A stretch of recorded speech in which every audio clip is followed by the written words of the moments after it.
The year is 1950, a time of post-war optimism, burgeoning technology, and a world on the cusp of dramatic change.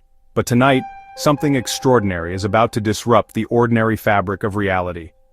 June, the month of weddings, graduations, and the sweet promise of summer. A thick fog shrouds New York City, a dense, impenetrable blanket descending upon the avenues and alleyways. It's a fog that seems to absorb sound and light, muting the neon lights and swallowing the city's usual chaos. The vibrant energy of the metropolis is strangely subdued, replaced by an eerie stillness. In Times Square, amidst the swirling mist and muted glow of advertisements, a figure appears out of nowhere, a man seemingly materialized from thin air. He is dressed in a black frock coat, a garment more suited to a bygone era. Its heavy fabric seems out of place in the relatively modern setting. Completing his anachronistic ensemble are checkered trousers, a bold pattern that somehow clashes with the somber tone of his coat. And perched atop his head, a tall top hat, adding an air of antiquated formality to his bewildering presence. He looks utterly lost, eyes wide with fear, darting around as if searching for something or perhaps someone. His face is a mask of confusion and growing terror. He is staring at the roaring cars, these metal behemoths that seem to defy all logic and reason. And the glowing signs pulsating with electric life appear to him as if they're ghosts, spectral apparitions in this bewildering new world. He steps off the curb, hesitantly, as if testing the very ground beneath his feet. He is searching for something familiar, a horse-drawn carriage perhaps, the gentle clip-clop of hooves on pavement, a comforting sound from his past. Or cobblestone streets, the feel of rough-hewn stones beneath his leather boots, a tangible link to the world he once knew. The traffic rushes around him, an unstoppable force of modernity, indifferent to his plight. It's a river of steel and chrome, reflecting the distorted lights of the city back at him, a dizzying spectacle of progress. A taxi driver shouts, startling him, the harsh sound cutting through the fog and his mounting fear.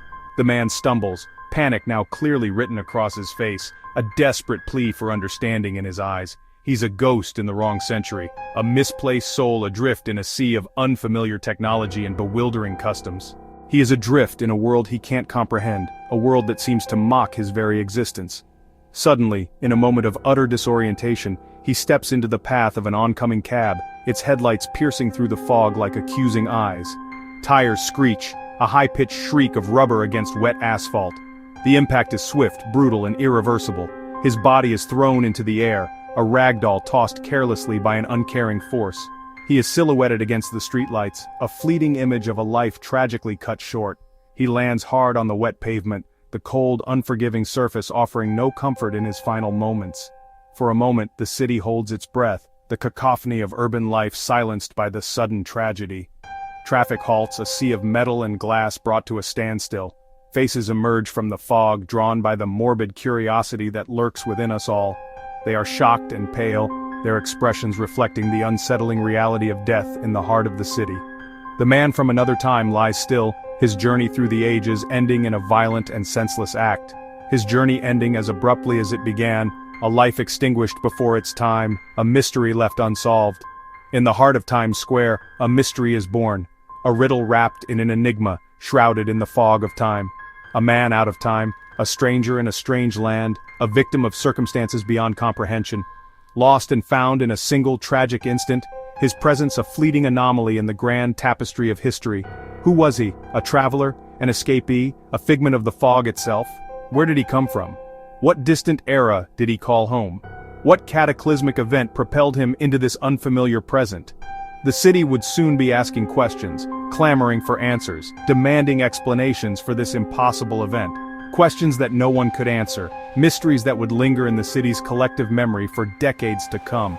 The past and present had collided in a violent and irreversible intersection, leaving an indelible mark on the timeline, leaving only questions in their wake, unanswered and perhaps unanswerable, floating like phantoms in the fog. And so our story begins, a tale of time, loss, and the enduring mysteries that bind us to the past. The flashing lights of the police cars cut through the night, illuminating the grim scene. Officers arrive, their faces etched with concern, and begin to carefully examine the man's body, a silent figure lying amidst the bustling city. The air crackles with unanswered questions. A standard procedure begins, searching for any clue, any identification. His pockets reveal a peculiar collection of artifacts, objects seemingly displaced from another era. Crisp banknotes, not the familiar currency of 1950 but rather notes from the 1870s, relics of a bygone financial landscape. Old coins tarnished with age and bearing the distinct markings of a different time. A brass saloon token, an artifact hinting at smoky backrooms and forgotten establishments. And a bill from a long-gone livery stable, a receipt for services rendered in a world powered by horses, not automobiles. These aren't collector's items carefully preserved, they're everyday belongings, worn and used as if he'd just stepped out of the 19th century, a ghost transported through time. The most intriguing find, a letter, carefully folded and sealed, addressed to a certain Rudolph Fentz, dated June 1876. The letter is mundane, filled with the simple details of family news, everyday life from a century past, but it's the key, perhaps, to unlocking the man's identity and the mystery surrounding his sudden appearance. The officers are baffled, exchanging perplexed glances. How did a letter from 1876, a tangible piece of the past, end up in the pocket of a man who died in 1950, a man seemingly untouched by the intervening decades? The name Rudolph Fentz is now at the center of a mystery that defies logic, a riddle wrapped in an enigma. Was he a time traveler, a lost soul adrift in the currents of time, or something else entirely, something beyond comprehension? The evidence is real, tangible, but the explanation is elusive, shrouded in a fog of uncertainty. The investigation is just beginning, a journey into the unknown. Who was Rudolph Fentz, this man out of time? And how did he arrive in the heart of Times Square, 74 years out of place, a stranger in a strange land? The puzzle only deepens, each piece adding to the complexity.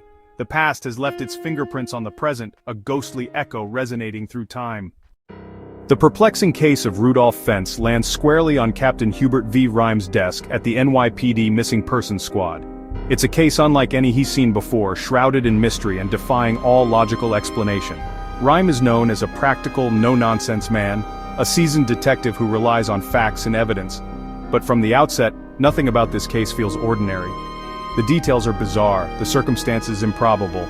He initiates a thorough search, meticulously checking for Rudolph Fentz in every database available to the NYPD. No fingerprints on file, no social security number ever issued, no modern records of any kind.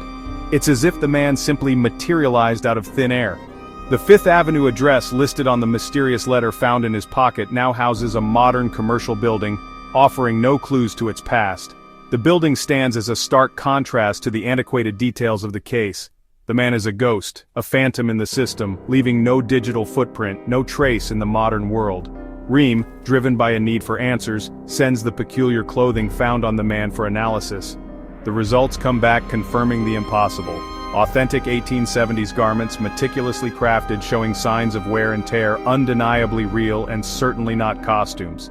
The tailor's label, carefully stitched into the lining, is traced back to a business that vanished decades ago, a relic of a bygone era. Every clue, every piece of evidence stubbornly points to the same impossible conclusion. The man and his belongings are not merely styled to resemble the 19th century. They are genuinely, undeniably, from that era.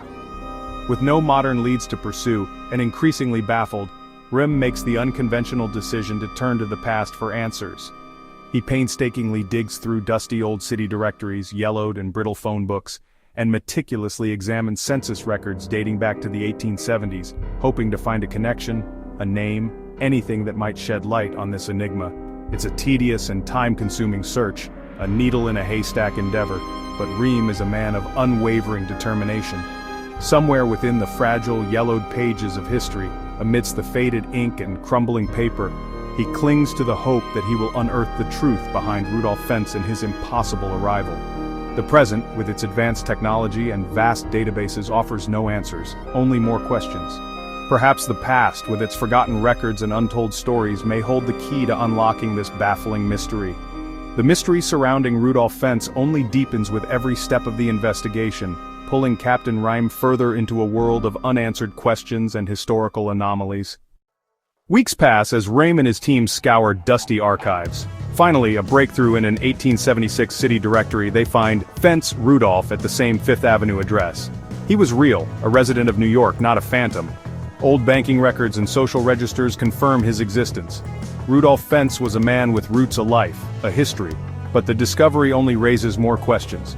The man who died in 1950 was about 30 years old, the same age as the Rudolph Fentz listed in 1876. If he'd lived a normal life, he'd be over 100 in 1950. The pieces fit, but the picture is impossible. How could a man from 1876 appear in Times Square unchanged 74 years later? The police have found their man, but lost all sense of rational explanation.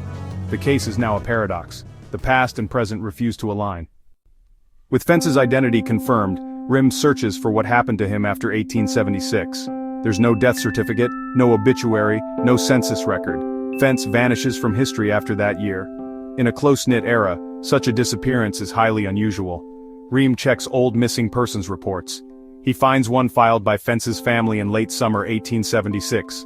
Fentz, age 29, left for his evening walk and never returned. No witnesses, no ransom, no clues. He simply vanished. The case went cold, forgotten in the city's archives. Now the pieces click into place. A man disappears in 1876. A man of the same name and age appears in 1950, unchanged. The connection is undeniable, the timeline impossible. The mystery is no longer just about identity. It's about time itself. The past has reached into the present in a way no one can explain. The case is stranger than ever. The impossible has become reality. The investigation hits a dead end. RIM's file is filled with impossible facts. A 19th century man dead in the 20th. The case is marked unsolved, consigned to the archives. But the story spreads, becoming an urban legend. It challenges our understanding of time. Is it truly linear, or are there hidden doorways and folds? Could Fentz have slipped through a crack in reality, tumbling 74 years into the future? Imagine the terror. One moment, a quiet street, the next a world of roaring cars and blinding lights. Fentz was not just lost in a city, but in an entire century. The legend persists because it defies explanation. It forces us to wonder, how much do we really know about the nature of time? When logic fails, speculation takes over. For some, Fentz is proof of time travel, a man displaced by a natural time slip or a botched experiment. The evidence fits: his age, his belongings, his sudden appearance. Others suggest an interdimensional shift, Fentz crossing from a parallel world, nearly identical to ours but decades behind. These theories offer order to chaos, placing Fentz's fate within a larger, mysterious universe. Was his journey random or governed by unknown laws? The story becomes more than a tragedy. It's a glimpse into the unknown. Time slips, parallel worlds, cosmic accidents, all are possible explanations. The case of Rudolph Fentz is a puzzle piece in the grand mystery of existence. The truth remains elusive, but the questions endure. Not everyone is convinced. Skeptics argue the Fentz story is too perfect. A classic urban legend, not a police case. The details seem crafted for drama, not reality. Researchers trace the story's origins to a 1951 science fiction tale by Jack Finney with striking similarities. No official records of the accident or Captain Rhyme exist. The story likely began as fiction, retold until it blurred into fact. Yet its persistence is a mystery. Why does it endure even if untrue? Perhaps because it taps into our fears of change, our nostalgia, and our fascination with time. The legend of Rudolph Fentz may not be true, but it reveals something real about us. Sometimes the best stories are the ones we want to believe. So what do we make of Rudolph Fentz? Was he a time traveler, a lost pedestrian, or a character born from fiction? The evidence is laid out, the theories presented. The mystery endures because it lives between fact and legend. There's no proof, no witnesses, no final answer. All we have is the story, a modern folktale that challenges our sense of reality. The truth may be a matter of belief. For some, Fentz is a tragic figure out of time. For others, a clever hoax. But for everyone, he remains a symbol of the mysteries that lie just beyond our understanding. The final verdict is yours.